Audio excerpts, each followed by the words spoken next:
Start-up Academy is een dienst van Hogeschool Rotterdam en dat is voor studenten die ofwel een eigen bedrijf hebben, of een idee hebben of een prototype hebben voor een start-up.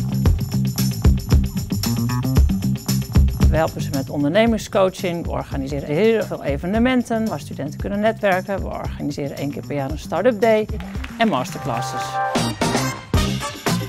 Dit is een geodriehoek, die kennen we allemaal van de middelbare school. En wij hebben een start-up opgezet waarbij wij aanpassingen hebben gemaakt aan de geodriehoek voor mensen met een spierziekte of een handicap.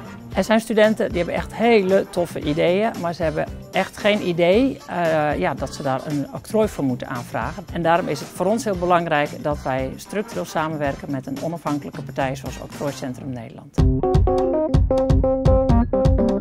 Wij wisten eigenlijk helemaal niks. Wij komen van een technische opleiding, dus wij hebben helemaal een workshop gehad met wat is een octrooi, welke soorten zijn er, hoe werken de databases en een beetje ons stappenplan van wat nu verder. Het eerste wat we hebben geleerd is dat ons product niet openbaar gemaakt mag worden, onbeschermd. Ja, we waren zo trots dat we het overal gingen laten zien. Ja, dat was niet de bedoeling. Nee. Dus hij is nu ook niet te zien in het filmpje. Helaas, inderdaad, helaas voor jullie. Ja. Studenten van de Hogeschool Rotterdam, van welke opleiding er ook, die krijgen geen les over intellectueel eigendom. Daarom is het echt heel belangrijk dat wij dit aanbieden vanuit de Start-up Academy. Het einddoel is dat opleidingen de workshop aan gaan bieden van het Octrooicentrum Nederland binnen het onderwijs.